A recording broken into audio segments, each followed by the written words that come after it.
Okay, I'm going to give you an overview, basically an executive summary of what's going on in all the other 4 sessions. So, here's the Portlands. It's 1,000 acres.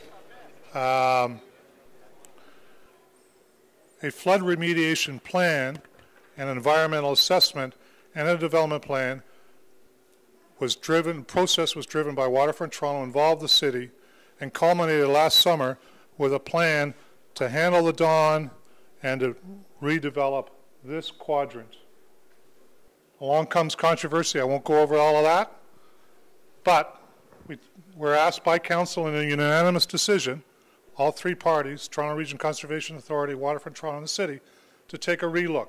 Are there opportunities to change aspects of what was planned? What else could you do with flood remediation and still meet the goals of naturalization, flood protection, and city building? And thirdly, to do it in a manner that was open, transparent, and was built upon the tradition of public consultation that was done with the original time period, time process, or the process to do the whole thing. So that's what we've been doing hard since the end of September, a lot of work, and we are not there yet. You are not going to get an executive summary of the final report today. So what have we learned so far? We have figured out, through help with our consultants, what the market demand is for Portlands for residential, office, commercial, retail, and industrial, based upon a look at the whole region's potential demand over the next 20 years and how much of it could possibly end up in the Portlands. We have a much better understanding of the costs. What was decided, or what was determined earlier, was how much it would cost to flood remediate with the plan that was put forward. But there was no numbers for pipes, roads, outside of that area, bridges, what to do with the transmission lines, the flood or the soil remediation, dock walls, huge amount of costs. We know what those costs are, and in fact, I'm not going to show it today, but we also know the cost generally for each area of the city, or each area of the Portlands. We know what options are for still achieving the goals of environmental assessment in flood remediation, and we've tweaked and varied the original research on that. And we're thinking, we haven't got there yet, what is this sort of compelling vision that sort of creates a framework for development for the Portlands? That's still being worked on. So, let's start back with the situation we've got today. My Pac-Man drawing. North of the ship channel, which is the mouth there, we have obsolete servicing, if we've got servicing at all. The pipes are falling apart, the roads are falling apart, the dock walls are falling apart. A lot of work is needed on that infrastructure north of the ship channel. South of the ship channel is even worse. The old pipes don't even exist. The road's in a lot worse shape in many parts of it. So a lot more servicing work is needed south of the ship channel. A lot of interested parties. We've had, I don't know, upwards of 300 people here. We had 500 people in the first public consultation. No trouble getting coverage in the press on this. We have governments. All 3 levels of governments are involved with Waterfront Toronto and the interests here. We also have government organizations like Toronto Region Conservation Authority, which is basically a local government and provincial partnership. We have Waterfront Toronto, which is all 3 governments. We have the Toronto Portlands Company, which I'm on the board of, which owns 400 acres here, 40% of the land.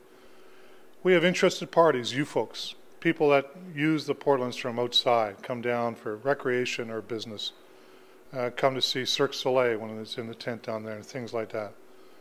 We have investors that are interested in building down there, and we have financiers that are interested in supporting the developers, so we need to talk to them. We have commercial users. You know, we have cement, we have sugar, we have salt, we have asphalt, we have postal sorting, we have an LRT being built, we have a sewage plant. Lots of users already in the Portlands. And some of them own their land, some of them lease the land. And then we have recreational users. And that blurb is in the lake on purpose Many of the recreational users are members of 7 yacht and boating clubs on the south side of the Portlands. I grew up in Toronto, I love the Portlands. I didn't know there were 7 until I got into this study. Very important to do the public consultation, very important to do the consultation with stakeholders, very important to do the consultation with the landowners. We have a great process set up for that. We're just past halfway now at the end of today on that process. So the big challenge is flood protection, and the flood challenge, the Don River comes flying down in Hurricane Hazel. If the hurricane is stalled over the Don instead of getting stalled over the Humber, which is where it was, we would have had 20 to 30 feet of water come flying down the Don Valley. It would not have made that right turn at the Keating Channel. It would have come flooding right across all of the area north of the Ship Channel. In fact, it would have backed up into Lower Riverdale. And it would if that happens again. The laws of Ontario say you can't develop in an area that could be flood prone. So we have to do something to solve that problem. And if you're going to do something, you might as well do it in a way that is city building. I've talked about infrastructure, and we need sewer pipes, water pipes, runoff pipes, glass fiber for internet and communications. We need new bridges. This bridge here is 90-something years old. If we put in a flood protection feature that involves another river, we need bridges over that other river. We need new roads. We need to bury that high transmission line that goes through, goes along Commissioner and then goes up the valley. We need new dock walls, and we need to remediate the soil. So we're faced with revenues from development potential, because if you get rid of the flood risk, then we can do more development down there. And then we have a lot of costs, the red and the green. So there were 5 flood protection approaches that were looked at in the original study. 3 of them had more detailed work done, and we've continued to look at those 3 and refine those 3. So option 2, which basically is to follow the Keating Channel expanded with green features around it, make it wider so the river flow could come through. It's one option. Second option is 4W, which is allow an overflow. So if you notice, the overflow down here means the river and this can be smaller. So that's another option. And then the third one, which is a version of 4WS, is this one here, where the water can go out the west side, which is the W, or down the S, the south way, which is the S, modified, constrained, and found to be more cost effective by tweaking it. And I'm going to talk about that one more, because for our purposes right now, it looks like it could be the best of those 3 options. We're still looking at the other ones and still costing them and still doing more work. But at this point in time, this option looks like the most feasible one. It's the one we wanted to share with you today and talk through all the implications. This is the savings, $175 million. If you tweak it like we're showing here, the original one was wavier. This thing came, the overflow channel came over here instead of coming down there, and this is being narrowed to the original Keating Channel, which is an historical industrial remnant, if you will, and it would be kind of fun to be able to keep, more than kind of fun, it would be a vital city recognition and history recognition to keep that structure there. So, consultants take a look at the demand, and they take a look at what the whole demand is across the whole region, and what % could end up in the Portlands. Basically, less than 1% up to about 3%, depending upon which use. And they forecast that for 20 years. So, on residential, almost 7,000 to 8,000 units. Intense construction, in other words, multifamily dwellings, to reflect the intensification strategy under the Places to Grow provincial policy statement. Depending upon how you pack them and heights and shapes, could take from 40 to 80 acres. Office, first conclusion, cannot be another Canary Wharf. So therefore, because AAA, high, very high office buildings, of which we built 5 in downtown Toronto the last 3 years, another 5 are on the drawing boards, and 2 of them have broken ground, aren't suited for the Portlands, but single A, 100,000 to 200,000 square feet, or B or C, which are low-rise office, more akin to what happens in the 905, they would go there, and there is a market for that. And they say it's somewhere from 1.7 to 4 million square feet. The M stands for million here. Again, depending upon how you pack it and organize it, 40 to 90 acres. Retail. So for the purposes of this model, we're using retail to mean the retail that will support the residential and the office that's going there. We are not talking about regional destination retail. That's being looked at. But for the purposes of this baseline, all other things being equal, modeling, this is it. The industrial port is kind of an interesting story. The consultant said industrial land use is going down. You're losing in the city. No more in the Portlands. You're probably going to lose some. We go talk to the landowners, that are the people that are using the land down there for industrial purposes. Whoa, you know, take a look at what's happening to oil prices. If those prices continue to rise as dramatically as they've risen in the last 5 years, shipping on the lake is going to become much more economically feasible, and therefore your port needs will increase, not decrease. So don't rule it out. We're trying to figure out what that means for additional land there. Not likely to be a huge amount of additional over what's already there, but we need to keep that in the factor. Add that all up, round it to, and you end up with about 100 to 200 acres. 1,000 acres in the Portland altogether. We're not building out the whole Portlands with the 20-year plan as Cushman and Wakefield see it. On the cost side, if you take those 3 different options, you look at them, approximately $400 million, maybe a bit more, maybe a bit less, to do the flood remediation. If you do all the pipes and all the roads and all the things we've talked about, the soil remediation, it's another huge number, $2 to $2.5 billion, spread across all 1,000 acres. I'll come back to the issue that we don't need to do all 1,000 acres to begin with. Add those 2 together, it's $2.5 to $3 billion. And nobody right now in government is going to write a check for $2.5 to $3 billion. So if we want to do all the infrastructure improvements and the flood remediation for the whole place all at one go, it's not going to happen because the money isn't there. So we've done some work on phasing, we've done some work on costing.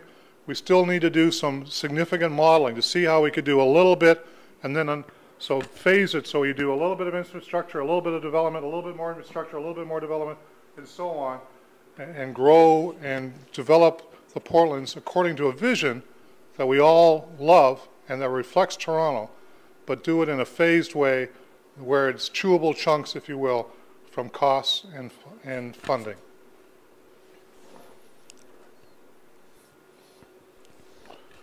So, conclusions. First one is 10 to 20%.